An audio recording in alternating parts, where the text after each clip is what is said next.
Ocean Needs Everyone is celebrating 5 years of saving the oceans. My name's Enzo, and through Ocean Needs Everyone, I help save the ocean by doing beach cleanups, seal and mangrove plantings, making art about recycled plastic, and making films regarding the ocean's health. How can you help save the oceans at home? Well, even if you don't live near an ocean, trash can end up in there eventually, so cut down on your use of single-use plastics. If you see trash on the roads or beaches, make sure to pick it up. Use less gas-powered vehicles, fish responsibly, and help support local organizations. I started my organization when I was 12 years old because I wanted to make a difference. So remember, you're never too young to follow your dreams and make a change. Let's all save our oceans together, one piece of trash at a time. Want to train like a pro? DGS Ninja has you covered with obstacles designed by top athletes. Kevin Carbone, Matt Bradley, Tom Alberti, and Brett Sims. Whether you're dialing in your technique at the gym or training at home, DGS Ninja equipment is built for performance, durability, and safety. Train with confidence. Train with DGS Ninja. Find obstacles, rigs, mats, and more on dgsninja.com. Has this ever happened to you? Where's my chalk bag? Ooh, I have a solution for that. Slab chalks! You take the chalk ball, put it in the mesh pocket, zip it up, slap, and get your chalk. Slab chalks are made right here in Springdale, Arkansas at Interform, the small batch manufacturing company. We're helping our community and providing local jobs to minorities and women of diverse backgrounds. I'm Joseph Rao, Ninja Warrior, rock climber, and the CEO of Slab Chalks.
Hello, everybody. It is me. No, that's the wrong intro. Hello, everybody. Welcome back to the World Ninja League Premier Series Season 3 qualifier out here at ROC City Ninja at Rochester in New York. This is another one of our Northeast region qualifiers out here for the Premier season. We got to give a big shout out to our course designers as well. We cannot be having an amazing ROC City Ninja competition without the help of Danny and Bobby, our incredible course designers out here for the weekend.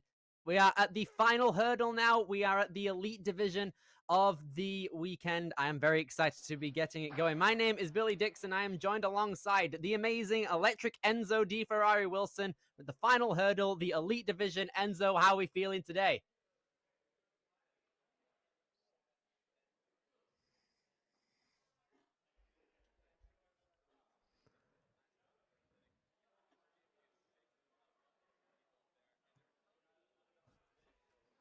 But I haven't seen the other divisions yet, and I know Elite is always the most exciting and the most high stakes division. So anything can happen, and it is going to be an insane competition, Billy. Indeed it will. I am very excited for such excellence to be coming out of our Elite Ninjas. We've got quite the roster today. We've got a very, very solid field of some amazing Northeast athletes and some people that might have taken a bit of a trip to get here, but it'll all be worth it for some amazing ninja content for you guys to be watching. It's going to be an incredible time out here for our Elite division. We've got only one Elite female, but along with that, we have 10 elite males, which is going to be incredible out here. We've had our amateur and teen division over the course of today, and they have mixed their successes throughout the entirety of both the courses that we are having today.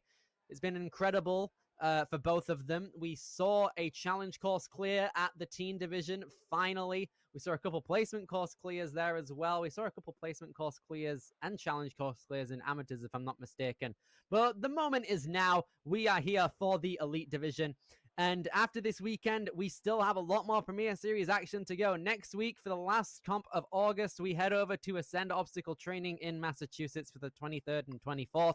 To wrap up August for the Premier Series qualifiers in September, we've got the Florida qualifier at Jump Twist Ninja. The next week after that is ROC in Colorado, followed by some international qualifiers from Warrior Adventure Leon in Villeurbanne, France, and Finset Ninja in Canada, which is going to be great. We have Ninja U in Iowa in the first week of October, then Life Force, which is going to be very good. We know what to expect from Life Force at this point. And then Dexterity Depot, which I am very excited for. We get to see Matt Bradley cook up an amazing course again for the World Ninja League. And for November, we've got the final qualifier in True Function Ninja Training Ground in Swindon in the UK. And then 3 weeks after that, we head over to Lee Summit, Missouri at Motus Ninjas for the World Ninja League Premier Series Finals in 2025. It is going to be an amazing event. All of the people from the divisions that are able to qualify will be able to go there. It's going to be an insane ride. But before we get into our elite competitors that are going to be running the course, let's have a look at how Premier Series is built, all right? We have taken the top 25% of all competitors who have competed in the World Ninja League based off of their World Championship results and their season standings, and they have all gotten an invitation to compete in Premier Series qualifiers. From all over the world, we account for their World Championship status as well as other international people, you know, from France, maybe some other Asian countries too, from Canada, from the UK, of course, and Australia from earlier this year. I'm excited to see what talent we get from all over the world. We also have 2 courses that we're going to be running today. We have the placement course. If you fall or run out of time, your run is over. And then your challenge course. You have 2 retries per every athlete and 1 retry an obstacle. If you fall on an obstacle twice, then that is your run. You are completely finished. If you fall on an obstacle 3 times, it's over. If you fall on one twice, if you fall on one and run out of time, your run is over. And there we go. 3 different obstacles. Same applies for that as well.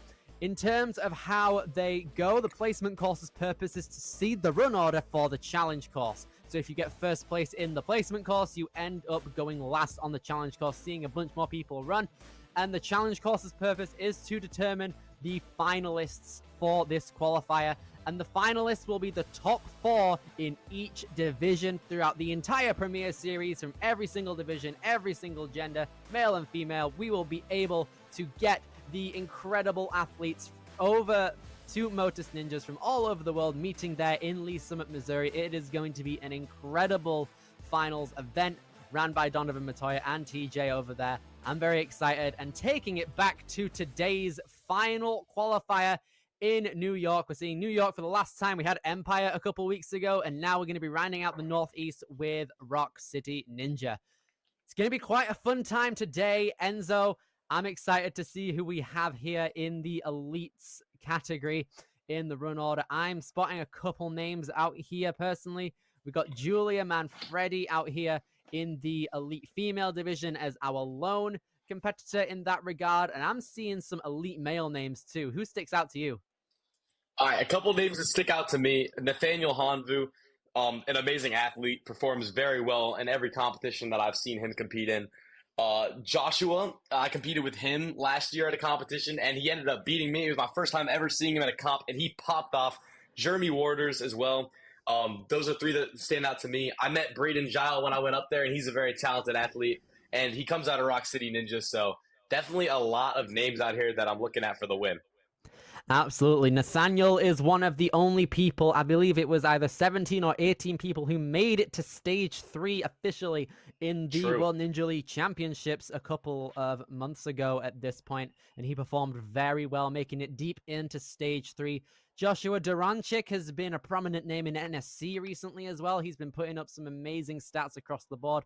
Braden Guile, as you said, a ROC City Ninja regular. Julia Manfredi, also an incredible ninja who comes out of the Warrior Factory in Syracuse. I am super, super excited to be getting on with the course today. Enzo, you said this is your first time looking at both of these courses. You are in for a ride, my friend. Both of these courses, quite pumpy in the grand scheme of things. Obviously, placement course, you're supposed to be very fast, and I believe all of these guys are able to go fast in that regard, as well as the challenge course. Going to be a bit pumpier, 12 obstacles, all of them being quite daunting. And I'm hoping that all of these great New York-centered athletes, as well as some Canadians that have come from the Ontario area as well, across the border to be here with us today. I'm really, really excited to see what comes out of this.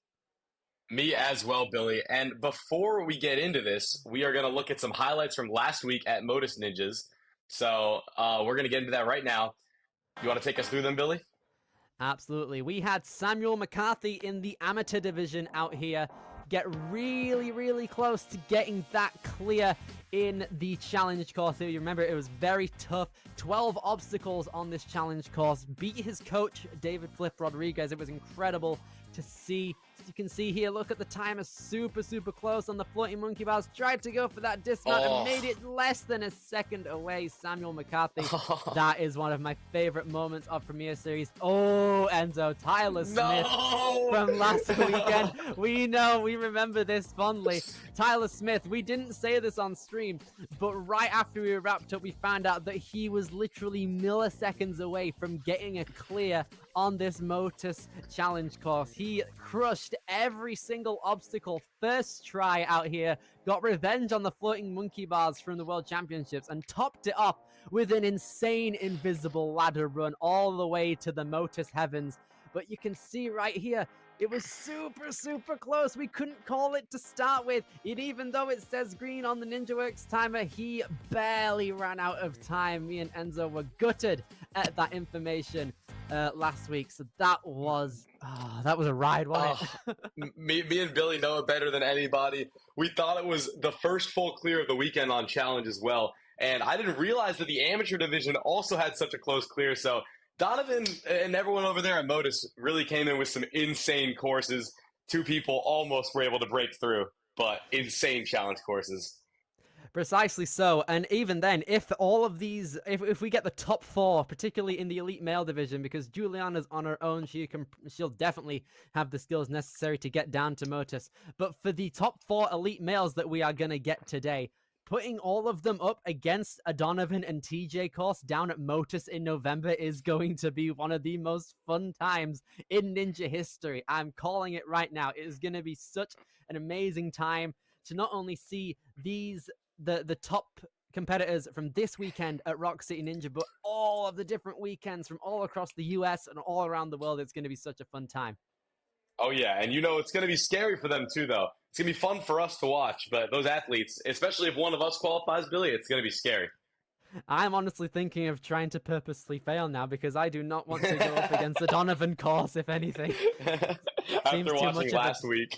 Absolutely, seems too much of a task for me. And if we route ourselves back over to ROC City Ninja, we're going to be getting our course demonstration for the placement course out here at ROC City Ninja. We're getting ready to go. We're going to see our first crack at this course right here, Enzo. It's going to be quite a fun time for you to watch, and I'm excited to see what modifications might be made for these elite competitors.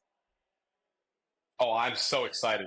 I already know ROC City is going to come in with some insane obstacles, and like you said, these courses are long and very endurance-based, so these athletes are going to have to get their pump endurance ready. Hopefully they've been training hard, and I think the course demo is coming in right now for placement.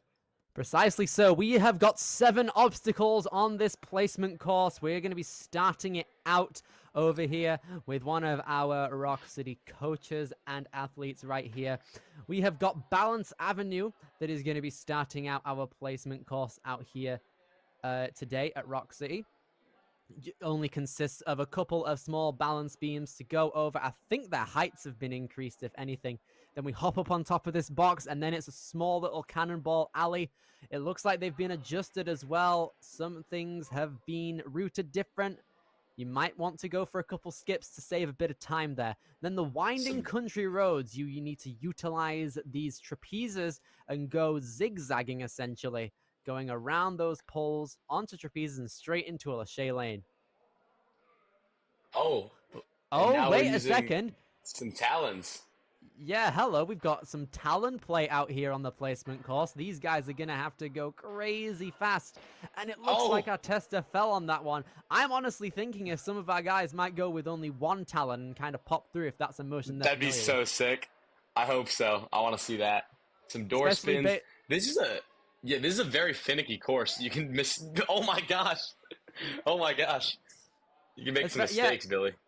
It's very prominent of both of the courses today are very prominent of what we saw at Worlds this year. We've seen the course, we've seen the doors over in this placement course, and we've also seen some obstacles from Worlds past in the challenge course, which I'm excited to see in play for the elites. We also have this Lachey lane called the Harbor as well, where we can go ahead, make a little ring move on that first jump. Then following that, we've got a little cross grip on those cliffs right there, and then I would assume that you have to do it the same way on those. Yeah, so those handles are out of play on the sides, which is a bit daunting.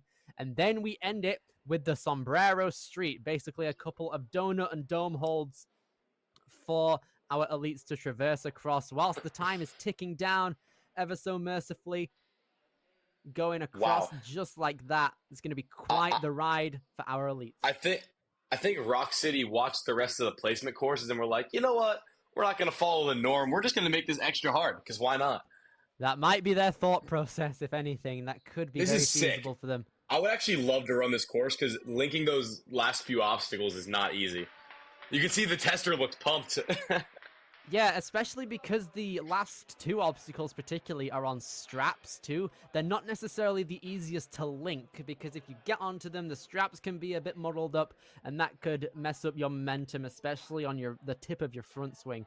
So you might want to think about that and maybe manipulate the straps, if anything, and try and get an easier Lachey.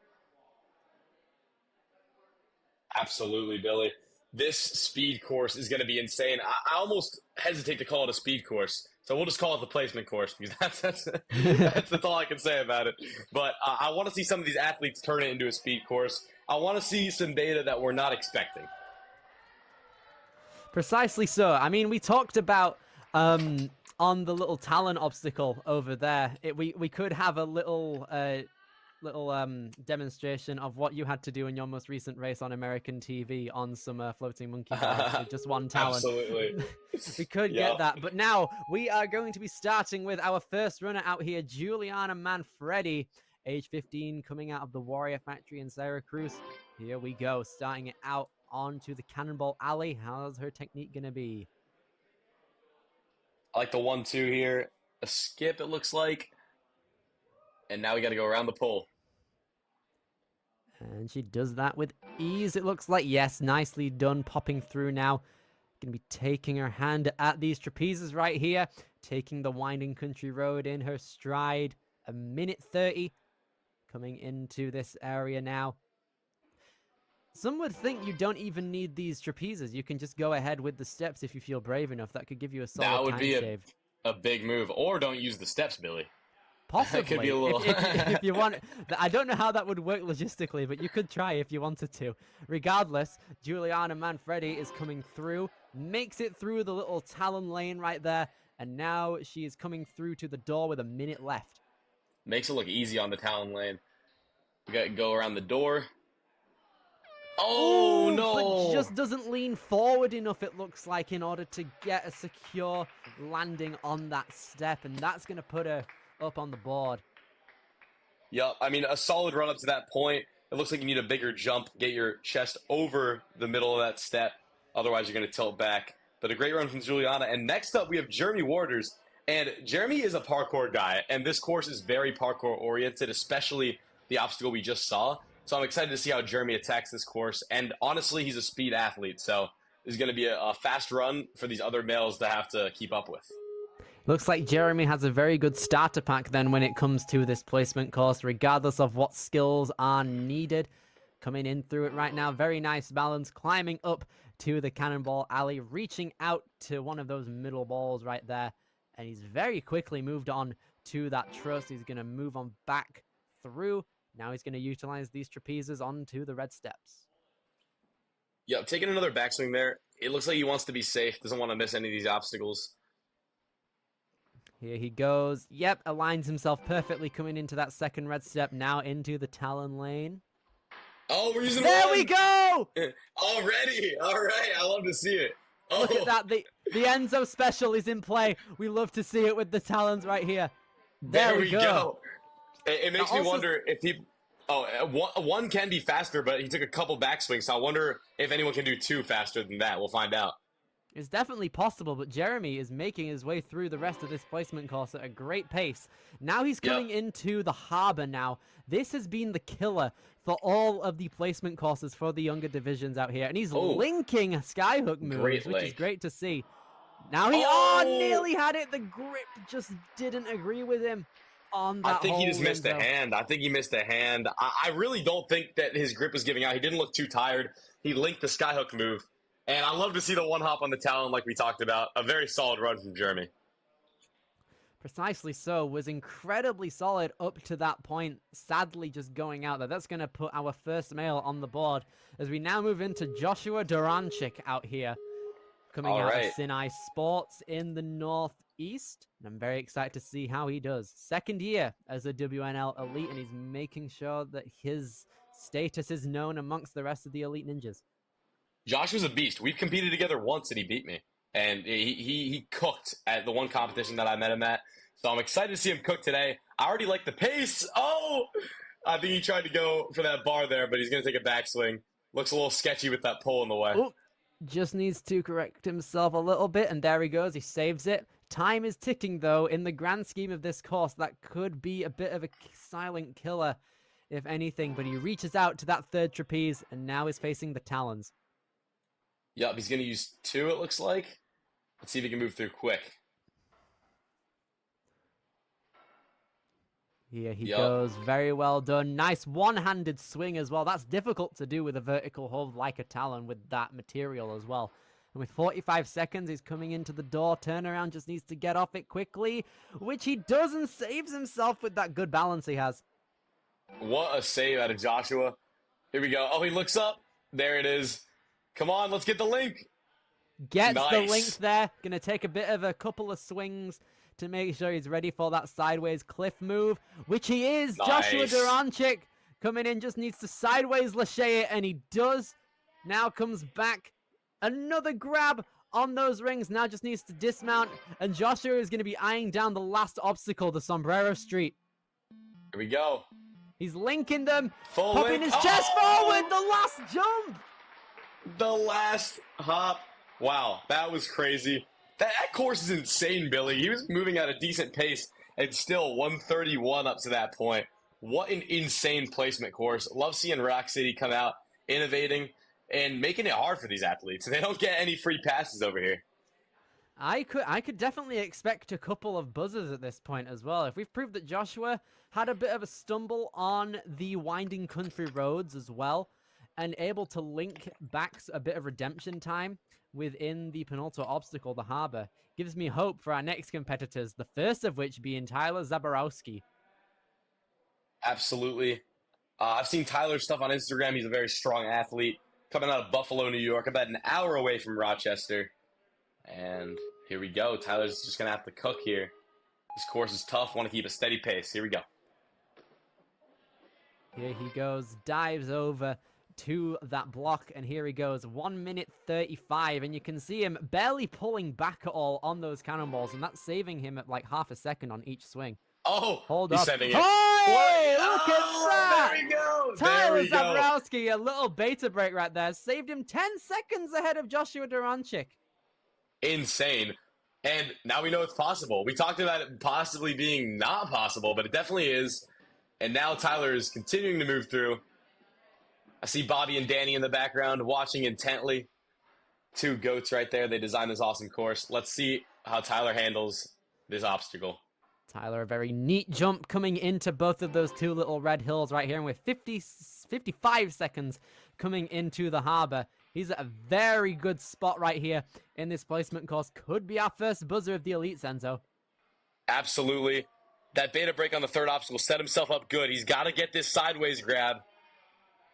Oh, Ooh, the he's static. I like it. staticking. I like that. Yes. Saved Okay, himself let's a bit see. of a jump. Here he goes. Oh, Reaches what? out to that as well. I think he unintentionally grabbed both of the rings too, which is great to see. I don't even know if it was unintentional, but I mean, maybe we can get a little bit of insight on that after the run. But here we go. Oh, no! Just flinged it away from him. The second sombrero on the street. Tyler Zaborowski, unfortunately, going down at the final hurdle. I think we might have a new killer, but that beta break on the winding country roads is incredible.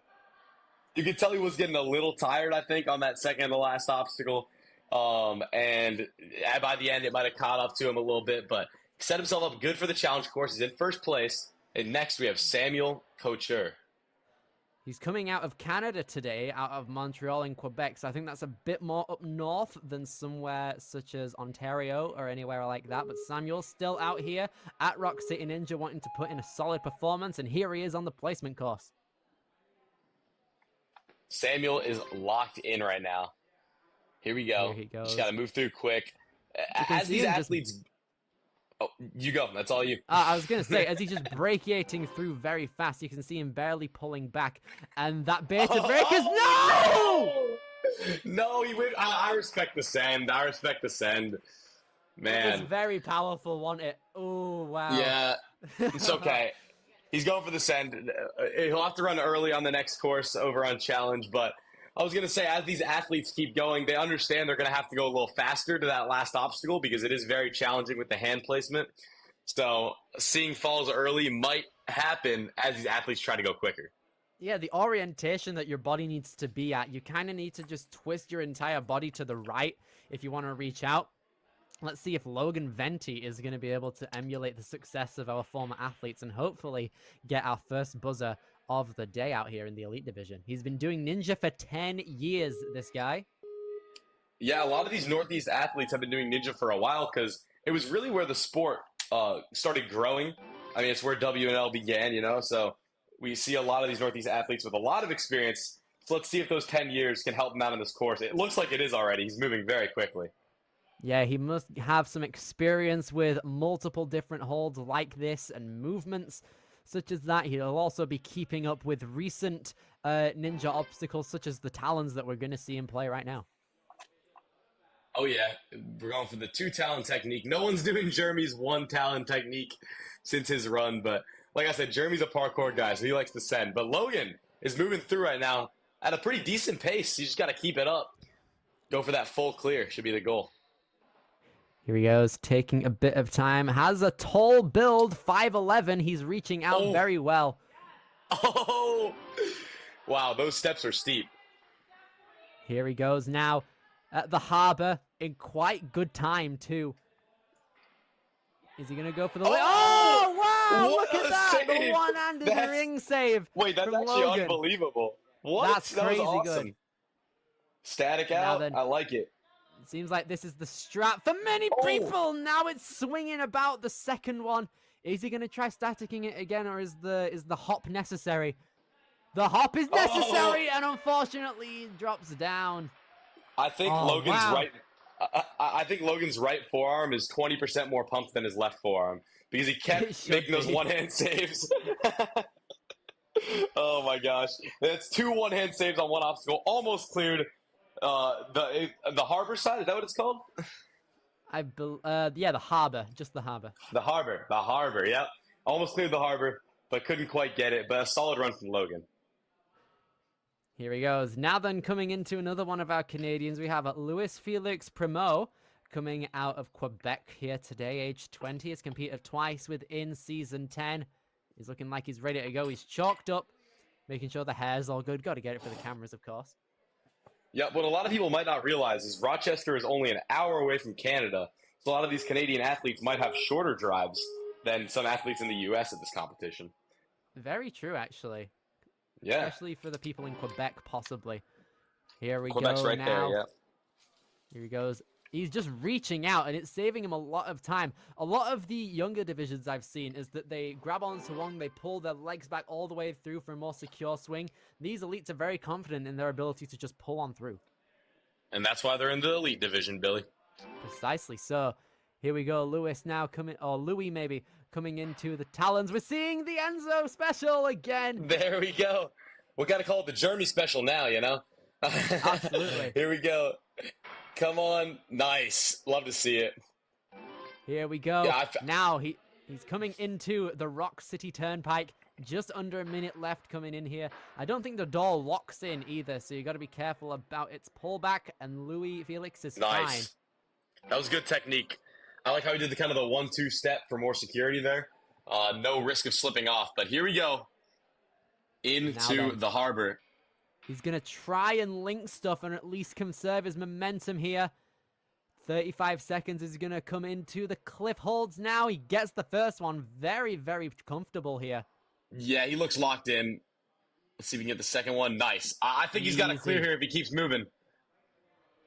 Gonna keep on moving forward now. Gets hold of both of those rings, but now one backswing is necessary to dismount. He's gonna chalk up and get ready for this final obstacle, the Sombrero Street, with just 10 seconds left. He's got a link here. Oh, okay, a static. Let's see if he's got the grip for it. Those are some very small ledges. Oh! No! It's flat. The last one is a flat ledge. He caught a little forward and just slipped. You've got to be perfect on your hand placement coming into it. Oh, my. Man, this is such a switch up. I love seeing a tough placement course, really challenging these athletes out the gate. It really goes to show who wants that later challenge course placement too, to see who can get the most leeway in terms of everything. Now, 100%. Nicholas Jacob out here, coming out of Zakeda Ninja Warrior in Canada. He comes out of Fonthill, Ontario. He actually made the jump from teen to elite this year at age 15. He got second place in the Premier Series last year in the teen division. So hoping to keep his success streak alive out here in elites. 100%. And he is ready to go. Love seeing all these Canadian athletes out here in New York. And moving through quickly. Yeah. Super good. You can see Nicholas 6'1". He must have a long wingspan that's close to that. Let's see if it helps him here. It does. That great technique. I love seeing athletes do that. And now he's got a great pace moving into the talons. Absolutely. On point with some of our faster ninjas out here on the Lachey lane. Ooh, nice technique there. Just kind of popping back and using one, eliminating the need for another backswing. Into the turnpike. Nice technique and straight through. That's a finicky obstacle. Nicholas made it look easy. But now into the two hardest obstacles in the course. Links are an option, and he's taking them. He's actually here in the fastest time out of everyone we've seen so far. So if he's able to make it through the harbor, we could have our first clear if he just takes his time on the Sombrero Street, and he's staticking. No, loses the grip. See, that's the thing, Billy. I think the static is a little safer if you're more confident in your grip strength. But if not, that one-arm swing can be very challenging. So I'm not sure what I would do there, but I think it's about if you're more confident in your dynamic skills or your grip strength. Precisely so. You kind of need to think on the spot and kind of think like, okay, what is being used most right now? Is it my arms? Is it my core? What situation fits me best right here? Now then, moving into our next competitor, Thomas Joly, coming in now out of Quebec, another one of our Canadians here. He was actually a receptionist at the gym where he now coaches, and this is his second year in Elites. We call him Bartek Tom. Bartek Tom. So, does that mean he has great Bartek? I would assume so. Yeah, I guess so. Well, not too much Bartek in this course. We have some ring tech, so he makes it over to the harbor. I'm excited to see that. Very similar techniques. But these are some bars, so let's see how Thomas handles them. Here we go. We can see Thomas trying to get that backward swing there. Ooh, a little bit of a stumble there, but he's going to come on into the talons right here. There is some Bartek in the challenge course, which I'm excited to see him take on if he were to get that deep into it, which is looking like he has the strength to do. 100%. He's moving through at a consistent pace. I think he's going for the clear here, so he's just got to get through these next 3 obstacles. But, Billy, as we've seen, those last 2 obstacles are extremely unforgiving. Absolutely. Depending on who, not even depending on who you are, they can take out a lot of strength and requires a lot of technique out of every single athlete that attacks it. And here we go. We're looking at some links on the skyhook-esque moves, and now is he going to go for the sideways lache or the reach? The reach is going to be it. And now, I thought he was looking tired, but I think he's just conserving energy because he's cooking through 1 grab to go. Nice. Yeah, I think actually putting in a lot of speed is conserving Tom right now. That's causing him to choke up right here and have a little bit of leeway coming into the Sombrero Street. How much time does he have left? He has 10 seconds left. Oh. No! That last grab is insane. This is just a placement course. Wait. Bobby was holding a sign. I couldn't see what it said. Okay. Not tell. Hopefully, after this replay graphic, we can see. But you could see there, Tom, super close on getting that first grab on the Sombrero Street. Nearly had it. And those grips before that flat grab are very thin, too. So incredibly close. What is it? Oh, it's hey! Enzo! Let's go. Dude, I love seeing. Dude, I heart Bobby, bro. Bobby is actually the GOAT. And on Braden's run, too. Me, Bobby, Braden, and Gian, the gym owner, were all hanging out when I was up in Rochester. And they are some awesome people. Danny as well. I love everyone up there. But now Braden is cooking, and he is a very good athlete. He also trains here, so he'll know the gym. Hopefully, that means it's a fast run. Braden is also one of our experienced ninjas coming into the elite division. Started Ninja 10 years ago in 2015 in ROC City Ninja. Again, one of the regions that started it all for ninja gyms and the community as a whole. And how's he going to find the talons now? He's very fast, not really having too much backswing, which is fine by him as he just pops on through as he's making the run over to the ROC City Turnpike. I expected a very fast run out of Braden. I like the pace he's at right now. And I actually believe... Oh, no! The slip, man! Ooh! I'm happy I didn't say what I was going to say, because that would have been commentator's curse. I was going to say I believe he can clear this course. And I believe he could have, but the slip on the balance, it's how it goes sometimes, Billy. Yeah, unfortunate stuff there for Braden Guile. He was moving super smooth up to that point as well. But those steps, I think one of your feet... look at that, it's back again. On those steps, I think one of your feet just has to be on the top and the back, and your back foot maybe just like supporting. And now for our final athlete of the elite male division on our placement course, and some guy who can definitely become the last runner on our challenge course if he gets first here. It is stage 3 survivor, stage 2 survivor and stage 3 competitor from this year out here on the World Championship stage, Nathaniel Honvu. This is someone who can win it all here. Yeah, if anyone can break through, I think it's Nathaniel. He knows right now all he needs a clear, so he doesn't need to go too fast, but he is anyway. I think he wants to clear in a fast time, and I know he can do it. It's all going to come down to those last 2 obstacles. Oh, But and the- this one it looks Ooh. like too. Ooh, a little bit of a pull back there, but he's going to give it another try. Now the talons for Nathaniel. He's quite a techie guy as well, so he shouldn't have a problem with holds like that. Now moving in to the turnpike. 3 obstacles to go, Billy. These 3 are all very finicky and difficult. But Nathaniel makes it look easy. Here we go. Into the harbor. Let's see if he hits this link. Here he goes. Can our teen division world champion from 2024 make it through? Yes, he gets the grab on. Yup. He's not tired right now. You can tell. It grabs both rings, as we saw earlier. And in first place by far. Let's see if he gets the clear. Come on. He's got 40 seconds. He has time to backswing if he really wants to realign himself. Hold it. He's Yes! got it! Nathaniel broke Hondu! Our Full only clear. clear of Only the day clear. out here. Oh my goodness me. Final runner broke through. Like we said, Billy, if anyone was going to do it, it'd be Nathaniel. And he did it in 1:15, which was faster than almost everybody to the last obstacle. So Nathaniel, very dominant out here on the placement course. We love to see it. Absolutely. That gives us a lot of confidence in him when we are coming into our challenge course in just a moment. This is your top 4 placements for the placement course. And so Nathaniel is going to be running last on the challenge course. Tyler, second to last. And then you go up and down the leaderboard and you flip it. That is going to be your run order for the challenge course. Well done to all of the guys, especially the guys that made it to the final obstacle as well, which seemed to be 5 of them, which is crazy good.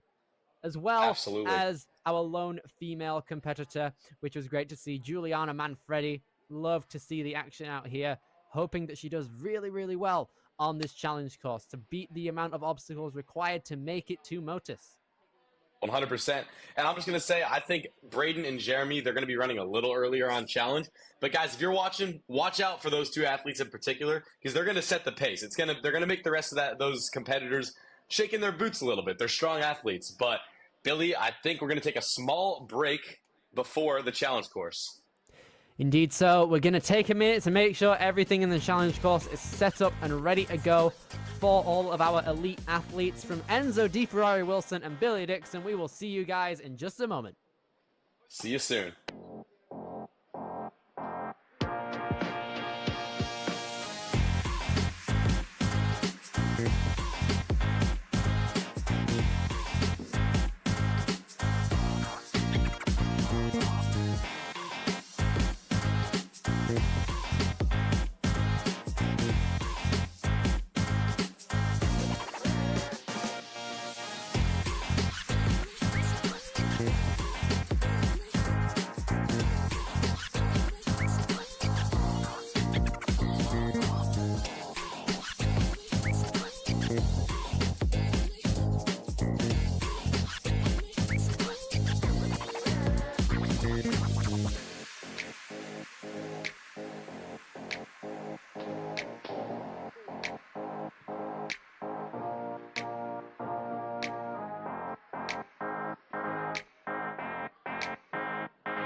Hello, everybody, and welcome back to the World Ninja League Premier Series Season 3 qualifier out here at ROC City Ninja.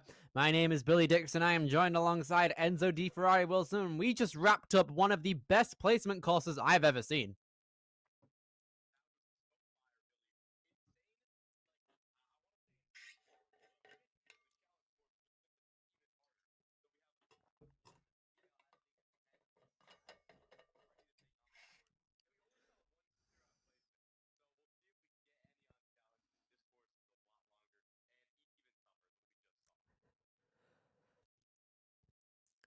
Precisely so. It is going to be an incredible challenge course for all of us out here today at ROC City Ninja. We've seen an incredible challenge course for all of the divisions throughout the course of this weekend, and I'm excited to see what developments we are going to get throughout all of the incredible obstacles that we have got set for the division here today. We have got 11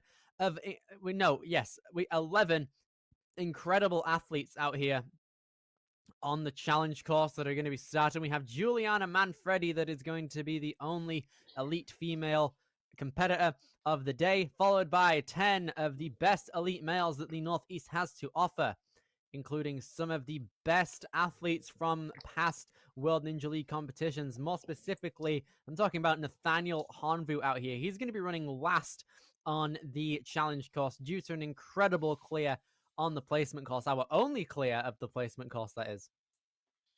Absolutely. And we just lost my mic for a second. But what I was saying is, yeah, Nathaniel was our only clear. But now we're going into the challenge. This course is even tougher.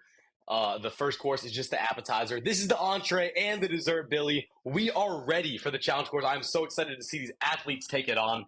Some earlier falls were Braden Gile and Jeremy Waters. And I know they can cook on a challenge course. So I'm excited to see them set the pace. Here we go. Braden Gile. He's from New York. Trains out of ROC City. And he's been doing ninja for 10 years. Like we said, a lot of these Northeast ninjas have crazy experience in the sport. Absolutely. Have we got any more competitors that speak out to you out here on the board? Yeah, I said Jeremy Waters. And as well as him, oh yeah, Jeremy Waters up here right now. Comes out of the Warrior Factory in Syracuse, which is right around here. And other than Jeremy, Joshua as well. I don't even know how to say his last name. I think you pronounced it earlier, Billy. Duranchik. Duranchik. All right, yeah, Joshua is a very strong athlete. He just had a little slip up on the placement course, but I know he's super strong. And I've seen him get through some insanely tough and pumpy courses. And then as well, more of a dark horse, someone I wasn't as aware of. Oh yeah, here's Joshua right here. His favorite course is the flow course. But he's going to have to be taking on the challenge course now, coming out of Pennsylvania, so a bit of a drive to get up here. He's been doing ninja for 6 years. And then, like I said, Tyler getting second place on the placement course, someone I wasn't as aware of coming into this competition. But now, after placing second on this course, I mean, let's see what he can do in challenge. It doesn't guarantee anything, but it definitely puts him in a better spot to qualify for our finals at Modus. Now, look at this, Enzo. We have got 12 obstacles on this challenge course. We could see this as the norm now, actually, as Motus had 12 obstacles. But I'm super, super excited to be seeing what is up for all of these elite ninjas out here for today at ROC City Ninja. Absolutely. Modus might have set a trend with those 12 obstacles. Bobby is standing on the start line right now. I want to see Bobby do this demo. So I'm hoping he ends up doing these. I see later in the course we got the Bobby prop, which makes me think it's a body prop that Bobby created. But I guess we'll have to see and find out. You are going to love that one. Oh, I'm excited. I'm excited. But yeah, Bobby's going to get started now. Hook slide. Here we go. Hook slide. You take 2 talons and slide across a pipe, followed by the propeller spin out here. You can link 2 propellers if necessary. And then you traverse on down to split decision. We have a split decision for the first time in Premier Series out here. We go ahead. We have two that was a clear? On. Yeah, that was the clear. You have to go from either side of those pipes onto the mat. Then an electric slide with some cane tech thrown in there too. It's a very flowy course coming up to this. Now, here we go. We saw this at Rise a couple of weeks ago, if I remember correctly. Some PVC nunchuck action. Oh, Come on, Bobby. All right, there we go. Yeah, this is going to be a pumpy obstacle early on in the course. And these look like they flex a little bit, so you're going to have to be super locked in, make sure they don't spin too much on you. The tape at the end might help a little bit. But yeah, as obstacle true. as obstacle 5, that's going to be pumpy. Absolutely. Now we come into a stage 2 obstacle from 2023's World Championships, the floating boards out here. Or was it, or as it was called there, the board drop. Here he goes. Very nice there from Bobby. And now we have Danny's crazy cliffs out here. He knows what he's up against up here now. This Yeah, Bobby's havoc for a couple of... go on. Oh, yeah, I would say Bobby's shaking his head. This is only halfway through the course. These athletes are going to be pumped. But yeah, tell me about the other divisions, Billy. What was happening? Yeah, that obstacle right there was a silent killer for the people that weren't able to get past it. It was quite the challenge, especially the 180 type grab, or basically the 90-degree type swing that you have to go for. Now we have some flywheel action out here. I think the distances might have been adjusted too. This final flywheel is on a pendulum, so the swings are going to be a bit off, but the flywheel itself still spins at the rate it usually would. Now we have full throttle, which is just a couple foursome feet, but on sideways now. And this is the Bobby prop. Look at this, Enzo. Oh my gosh. You got a handstand? Oh my gosh, dude. Bobby and Danny were cooking with this course. This is crazy. What? At this point in the course as well, you are 66% of the way through, and you got to pull off a massive No way! This is new! You have to go forward! Gosh. I think a 180 kick here is the move. Dude, I think a roll... Oh my gosh! Dude, Bobby is... Oh, it's the plane, it's possible. Okay. Yeah, you have to go past that invisible plane. Bobby's doing this course in dunks right now. Those shoes are not ninja shoes, so I'm very impressed, honestly. Okay, we're going to bring back this box out here for a couple of battering ram moves straight after being upside down. And you go ahead. Staticking battering rams is something we don't see often. Nah, not often, but we are on to the final obstacle, which is the flying bar. This is going to be an interesting one. The flying bar wreaked havoc for the teen division that was up last. And I believe that they removed the rope climb. Oh, I can see this. I can see this happening right here. So in past divisions, we had a rope climb after the final move on the flying bar. My prediction is we're going to be seeing the flying bar into the salmon ladder, and you got to get to the top of the salmon ladder to hit the buzzer. That would make sense. And those rungs look slippery because they don't angle up too much. So at the end of this course, you're going to have to stay locked in with those lock-offs. Let's see if there's anything special about these flying bar cradles. Oh. We've also got those Pac-Man moves that were at Stanford a couple of years, like last year, for their Premier Series, as well as the World Championships as the final obstacle in 2024. So those are going to be quite the treat to see for our elites. Hopefully they're not too pumped and still have the technique necessary to make it through that. And Bobby is tired. He is cooked, and I don't blame him. I mean, he's had to use basically every muscle in his body, including that body prop. Hopefully these ninjas have been working their push muscles and not just the pull, because this course is going to work everything. Here we go, Pac-Man. See here, he's got one side crooked, it looks like. You can still recover from that, though. Is he going to go for it? Here he goes. Just got to get one more grab. Pumped. You can see he's pumping, he's fighting. He's got to go for this salmon ladder. Gets it in there. You got to get all the way to the top of the ROC City salmon ladder. He's fighting. Come on, Bob. Yes. No way. This is crazy. It, Look Bobby, at this. It. No, Muscle up. Go on. Oh my gosh, Bobby. Dude. Honestly, bro, that was the run. That was crazy. I hope we see some grit and determination like that out of our athletes in this competition. That was beautiful. I'm excited to see what we can get, especially out of the guys later on in the run order who have properly deserved their spot from that placement course earlier. It's going to be crazy. Now, another thing for the people watching this stream, we also have the retries enabled. So you have 2 retries available on your entire course run, and you can use them on one obstacle. And if you fail the obstacle twice, your run is over. But once those 2 lives are gone, you gotta go throughout the entire course without losing anything, okay? You gotta go through the rest of the course without failing, which is definitely a task for the challenge course, but that's the only way we got a clear last time in the teen division. We got one teen clear with a rope instead of a salmon ladder, and it was crazy to see. We'll be going into the real runs very shortly. Absolutely. We are getting ready for this challenge course, and this is the only gym that the placement and challenge course are both almost unclearable for most of these athletes because they are absolutely insane. Like, this challenge course is 12 obstacles. How many clears do you think we're going to see on this course, Billy? Okay, I'm trying to think strategically right now. Obviously, there's Nathaniel Honvu, who is definitely a shout for every course clear at this point. There is also Thomas Jolie as well, coming out of Quebec. It says in his bio that he's very good at bar tech, so if he's able to get all the way to the end, I think the salmon ladder flying bar combo should be easy for him.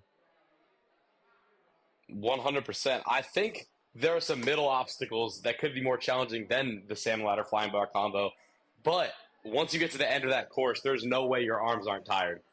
If you can get through the body prop. If you can get through the body prop. Also, taking a look at Joshua Duranchik right here. He's also a level 10 gymnast, so I think the body prop is definitely going to play to his strengths, I think, especially that far into the course. Some of the competitors might be feeling very tired at that point. We've seen it in past divisions. Some of the guys and girls throughout the past divisions these past 2 days have gotten tired and have fallen at that point. I think Josh is an underrated pick to go all of the way with those gymnastics moves, as well as the incredible course runs that he's put up within the past couple of years. And you can tell that he's a gymnast based on the way he swings. I think it's easy to tell what sport people came from. Josh was really good at those big builds, lots of big power moves, and like you said, that body prop kind of fits for a gymnast perfectly. So that'll be very interesting to see how that plays out. Oh, and we've just gotten word that Bobby ripped both of his hands on that walkthrough. That means you've been out of training, Bobby. Come on. You got to get back into it. Or it's just a very hard course to begin with and it's excusable. Fine. But listen, Bobby. Listen, bro. All I'm saying is you got to come down for the Jump Twist Premier Series and we can compete together. That will be a sight to behold. We're going to be seeing Enzo competing at Jump Twist in a couple of weeks. Yeah, it's literally 2 weeks away. That's crazy. Time is moving fast. Oh, it really is. We're nearly at the halfway point of Premier Series. That is an incredible prospect. It feels like just yesterday that we were in Australia. Well, not in Australia, but you get the point. When we were commentating for Geelong Ninjas. But that was over a month ago now, Billy, and we are swiftly moving through this season. And finals is going to come up before these athletes know it. And listen, when I say these athletes, that includes me. If I qualify at Jump Twist, I better be ready for those finals because Donovan and TJ are not going to be holding back whatsoever. It'll be crazy. I'm super excited for all of the future competitions and who else out of these guys at ROC City and the other qualifiers as well from around the world, France, UK, Canada, and of course America too. I'm very, very excited to see who's going to make the trip out. 100%. And we should be getting started pretty shortly here on this challenge course. Man, I can hardly contain my excitement. Also, another note at the end of the bobby prop, the landing platform has been made bigger to favor our athletes more, and I think that's pretty fair. Oh yeah, I think so as well. Get rid of some of the ambiguity if someone has their foot off. And yeah, that's already a challenging enough obstacle. If they make it to the dismount, they deserve to clear. Absolutely, I 100% agree. I'm super excited to see the diversity in techniques as well when it comes to the challenge course in every obstacle, especially that bobby prop. And some more of them as well. You know, the electric slide, that's an underrated one. That took out a lot of people early on in the youth divisions yesterday specifically. And with some added cane tech too, I think the best strategy for that obstacle is just to one-step it and pray that you get that cane. Keep that chest forward. You don't. If you go forward, you can save it. If you're going back, you can't save anything. So exactly, you got to commit to everything. Just make sure you go full send on literally as many things as you can. It'll most likely resolve in positivity. 100%. I can't believe Bobby ripped both his hands. It's such a hard course. At the end, dude, when he caught that salmon ladder, I was so impressed. I mean, I'm not particularly surprised that those hands are ripped. It's crazy what that course was. We're gonna see it a bunch of times. I literally can't wait, Billy. We gotta get started now. Feel the excitement in my garage right now. I'm commentating from miles away, and I'm gonna go insane, man. It's gonna be sick. I'm commentating from Obstacle Ninja Academy down in Orlando. Maybe I could get RJ or Jay to make a little cameo because they're over in the other room. If they hear that, it depends how thin the walls are. Yep, absolutely. Yeah, if they hear me, maybe they'll run in and be like, "Yo, what's up?" Who knows? Okay, But yeah. All right. It seems like we're going to be getting started with our one and only elite female competitor of the day, Juliana Manfredi. In just a minute, we're going to be starting out with the first couple of obstacles: the hook slide, the propeller spin, and the split decision. That's what she needs to get through to qualify, if I'm correct, right?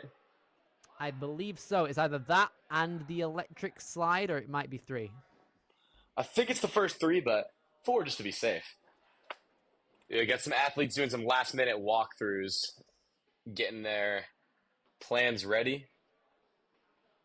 I mean, especially for a long course like this, it's very important to think ahead, because not only during, like, let's say you get to the battering ram, for example, if you get through the course and you've brute strengthed it all the way through, but your mental game is also cooked, then I don't know what to say, man. It's going to be quite the battle mentally as well as physically. You got to think on your feet no matter what situation you're in. And we've also just gotten word that you have to get past 4 obstacles in order to qualify for the Premier Series finals in Juliana's case right here, which we are seeing right now. We're going to be getting started momentarily. Here we go. Our one and only elite female competitor.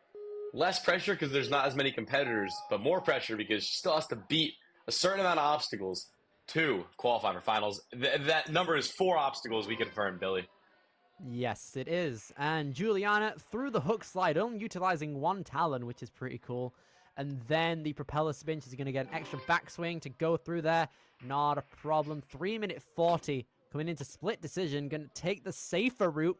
It is a safer route, can be easier than the left side right there, the left-hand side, but it is a bit longer. But regardless, Juliana coming in with an incredible run so far. Only 1 more obstacle to clear, and then she's into Motus. Yup, here we go into electric slide. Our first look at it for the elite division. I love seeing the added cane tech, like you said. Oh! Here we go. Ooh, just a bit of a stumble there. Gonna have to take a retry. That's been the consensus amongst all of the divisions, essentially. It's been quite the challenge for everyone. Okay, we're going to want to keep that chest forward, a little more power. Here we go, Juliana leaning forward. But just misses the jump. Juliana, man. Super, super close. She was moving really solid up to that point, too. She was. That's a tough move. You see they need 2 spotters just in case there. That obstacle is very challenging. But a solid run from Juliana. But unfortunately, it's not going to qualify her for Motus, if I'm correct, Billy. Probably not. No, it doesn't look like it. Which is unfortunate. Yeah, that is unfortunate. But, I mean, with a 4th obstacle... It's the spirit of Ninja, though. I was going to say, with a 4th obstacle like that, it makes it a little more challenging. The spirit of Ninja, dude. You win some, you lose some. Unfortunately, that's just how it's got to be. But that's what makes our athletes super strong in the grand scheme of things, mentally and physically. Absolutely. Moving straight into the elite male division now. Our first runner is going to be Samuel Couture. He's going to be starting in a little bit. Do we have some changes, or are we starting up right now? I think we should be okay. Yeah, it looks like it. And Samuel had a little stumble on the placement course. Over on the 3rd obstacle, went for a big move, didn't get it, but you know Samuel's going to full send always. And like I said, I respect the send, and I think that means he's going to crush this course, but only time will tell. Especially with the retries enabled as well, you are able to send things quite frequently if you want to just go ahead and give it all your effort. Yep, absolutely. Some last-minute slaps to the hand for some chalk. Maybe 1 question. And he's getting ready to go. Here we go, Billy.